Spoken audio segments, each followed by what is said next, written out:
பிரதான செய்திகளுடன் இணைந்திருக்கின்றோம். காணி ஒன்றிலிருந்து வெடிபொருட்களுடன் விடுதலை புலிகளின் கொடி மீட்பு.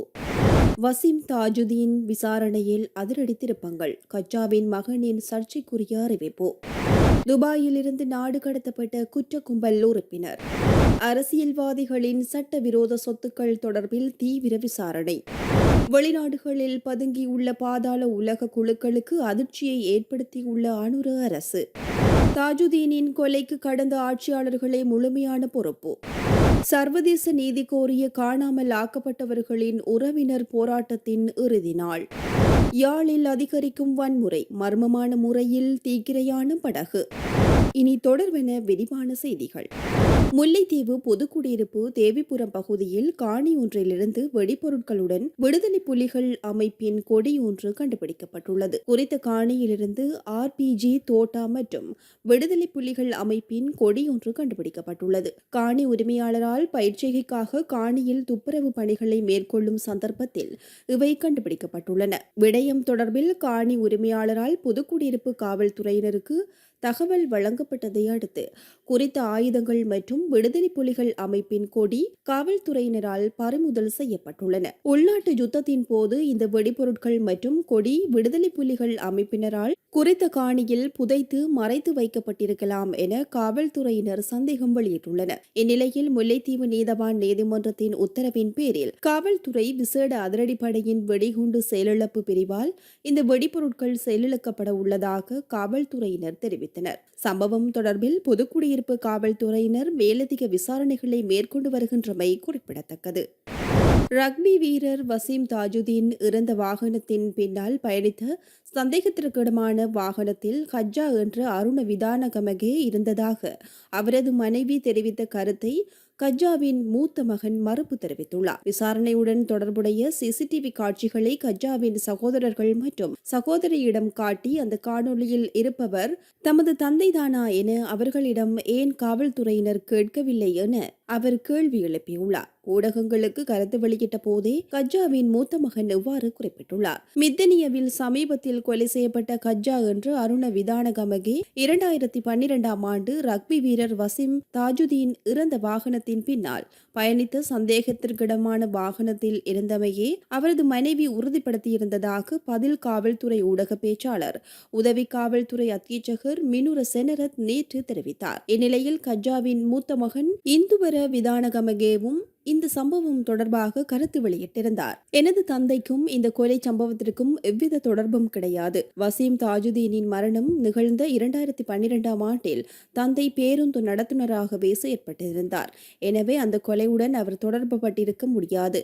இதேவேளை தமது தந்தை கொலை செய்யப்பட்டதன் பின்னர் தமது தாயாரின் வங்கிக் கணக்கிற்கு ஒரு தொகை பணம் வைப்பிலிடப்பட்டிருந்தது. அது தொடர்பில் தாம் தமது தாயாரிடம் வினவிய போதே பெக்கோ சமன் என்பவரால் அந்த பணம் வழங்கப்பட்டதை தாம் அறிந்து கொண்டதாக அவர் தெரிவித்துள்ளார். எனவே இந்த சம்பவம் தொடர்பில் உரிய வகையில் விசாரணை வேண்டும் எனவும் கஜ்ஜாவின் மூத்த மகன் தெரிவித்துள்ளார்.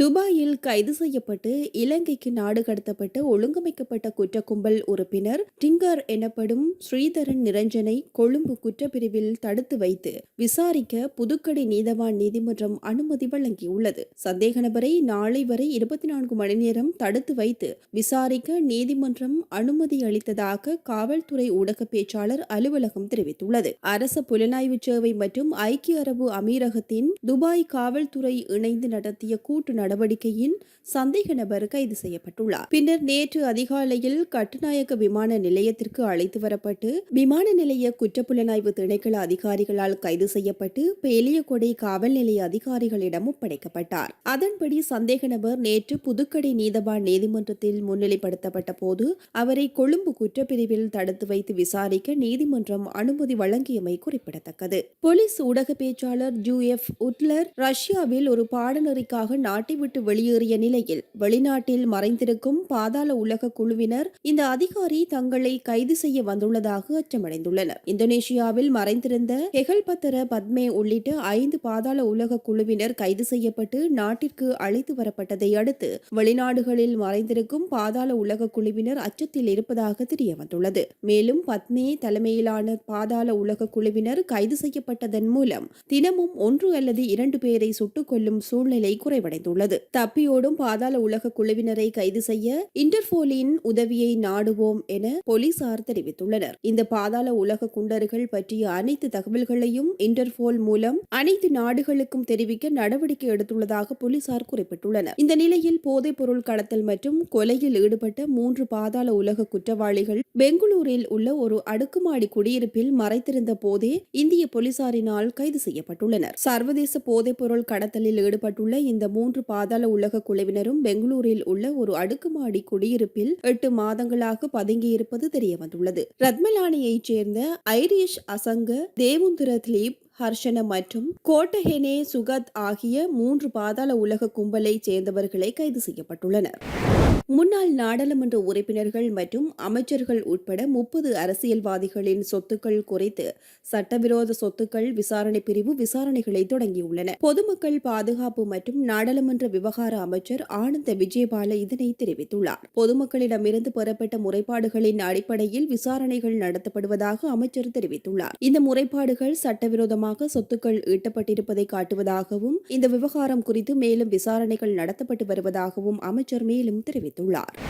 முன்னாள் ரக்பி வீரர் வாசிம் தாஜுதீனின் கொலை போன்ற குற்றங்களை நாட்டை ஆண்ட ஆட்சியாளர்களை செய்தனர் என விமல் ரத்நாயக்க தெரிவித்துள்ளார். மேலும் கூறுகையில், விசாரணைகளின்படி குற்றங்களில் தொடர்புடையவர்கள் அரசியல் ஆர்வலர்களாக இருந்தாலும் இல்லாவிட்டாலும் சட்ட நடவடிக்கை எடுக்கப்படும். இந்த குற்றங்களை நாட்டை ஆண்ட ஆட்சியாளர்களை செய்தார்கள். அவர்கள் அன்று குற்றங்களை மூடி மறைத்தனர். வசீம் தாஜுதீன் 2012 கொலை செய்யப்பட்டார். இந்த சம்பவத்துடன் சம்பந்தப்பட்டவர்கள் யாராயினும் சட்டம் செயற்படுத்தப்படும். இந்த குற்றம் தொடர்பான விசாரணைகளில் அரசு தலையிடாது என தெரிவித்துள்ளார். புதிய திருத்தப்பட்ட குடிவரவு மற்றும் குடியகழ்வு ஒழுங்கு விதிகளின் கீழ் அறிமுகப்படுத்தப்பட்ட தனிநபர் முதலீட்டாளர் பிரிவின் கீழ் இலங்கை தனது வரலாற்றில் முதல் வதிவிட விசாவை வழங்கியுள்ளது. இந்த வரலாற்று சிறப்புமிக்க விசா ஜேர்மன் பிரஜையான கலாநிதி பிரேட்ரெக்ஷல் என்பவருக்கு வழங்கப்பட்டது. பொதுமக்கள் பாதுகாப்பு மற்றும் நாடாளுமன்ற அலுவல்கள் அமைச்சர் ஆனந்த விஜயபால உத்தியோகபூர்வமாக இந்த விசாவை கையளித்துள்ளார். வெளிநாட்டு முதலீடுகளை ஏற்கும் நோக்கில் வடிவமைக்கப்பட்ட இத்திட்டத்தின் கீழ் வெளிநாட்டவர்கள் முதலீடு செய்வதன் மூலம் இலங்கையில் நீண்டகால வதிவிட விசாவை பெற்றுக் கொள்ளலாம் என 5 வருட வதிவிட விசா பெறுவதற்கு அமெரிக்க டாலர் 1,00,000 முதலீடு செய்ய வேண்டும். 10 வருட வதிவிட விசா பெறுவதற்கு அமெரிக்க டாலர் 2,00,000 முதலீடு செய்ய வேண்டும். விண்ணப்பதாரர்கள் தமது முதலீட்டு தொகையை வைப்பு செய்வதற்காக அங்கீகாரம் பெற்ற இலங்கையின் வங்கியில் விசா நிகழ்ச்சி திட்டம் வெளிநாட்டு நாணய கணக்கு ஒன்றை திறப்பது கட்டாயமாகும். இந்த புதிய விசா திட்டம் முதலீட்டாளர்களுக்கு இலங்கையில் வாழ்வதற்கும் தங்கள் நிதியை முதலீடு செய்வதற்கும் ஒரு நேரடியான மற்றும் இலகுவான பாதையை வழங்குவதாக அரசாங்கம் தெரிவித்துள்ளது. யாழ்ப்பாணம் வல்வெட்டித்துறை படகு மற்றும் கடற்தொழில் உபகரணங்கள் தீக்கிரையாகியுள்ளன. குறித்த சம்பவம் நேற்றைய தினம் மதியம் 1:30 மணியளவில் வல்வெட்டித்துறை பொலிகண்டி ஆலடி பகுதியில் இடம்பெற்றுள்ளது. சம்பவம் தற்செயலாக ஏற்பட்டதா இல்லை யாரும் விஷமிகளால் ஏற்படுத்தப்பட்டதா என மேலதிக விசாரணைகளை வல்வெட்டித்துறை காவல்துறையினர் மேற்கொண்டு வருகின்றனர். மேலும் இதன்போது பல லட்சம் பெறுமதியான படகு மற்றும் கடற்தொழில் உபகரணங்கள் தீக்கிரையாகியுள்ளன என தெரியவருகிறது. யாழ் நகர் பகுதியில் வன்முறை குழுக்கள் அட்டகாசத்தில் ஈடுபட்டதுடன் தாக்குதல்களும் நடத்தப்பட்டதாக தெரிவிக்கப்படுகின்றது.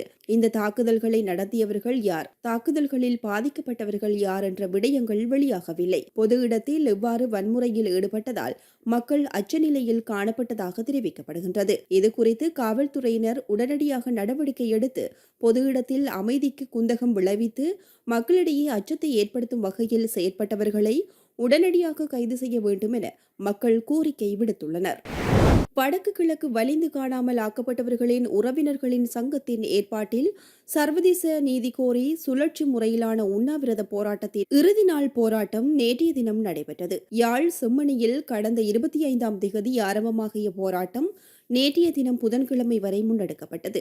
போராட்டத்தின் இறுதி நாளான நேற்றைய தினம் மதியம் 1 மணியளவில் கவனஈர்ப்பு போராட்டத்தை முன்னெடுத்து தீப்பந்தங்களை ஏந்தி போராட்டத்தில் ஈடுபட்டனர். சர்வதேச சிறுவர் தினத்தில் இனப்படுகொலை செய்யப்பட்ட சிறுவர்களுக்கு நீதி கோரியும் கோஷங்கள் எழுப்பப்பட்டது. இலங்கையில் நடைபெற்ற உள்நாட்டு யுத்தத்தின் போது நிகழ்த்தப்பட்ட மனித உரிமை மீறல்கள் மற்றும் வலிந்து காணாமல் ஆக்கப்பட்டவர்கள் உள்ளிட்ட விவகாரங்களுக்கு நீதி வேண்டியும் உள்நாட்டு பொறிமுறையை நிராகரித்தும் சர்வதேச விசாரணையை வலியுறுத்தியும் செம்மணி விவகாரத்திற்கு நீதி கோரியும் உண்ணாவிரத போராட்டம் ஆரம்பிக்கப்பட்டது. இப்போராட்டத்தில் வடக்கின் 5 மாவட்டங்களைச் சேர்ந்த வலிந்து காணாமல் ஆக்கப்பட்டவர்களின் உறவினர்கள், செயற்பாட்டாளர்கள் மற்றும் பொதுமக்கள் கலந்து கொண்டனர்.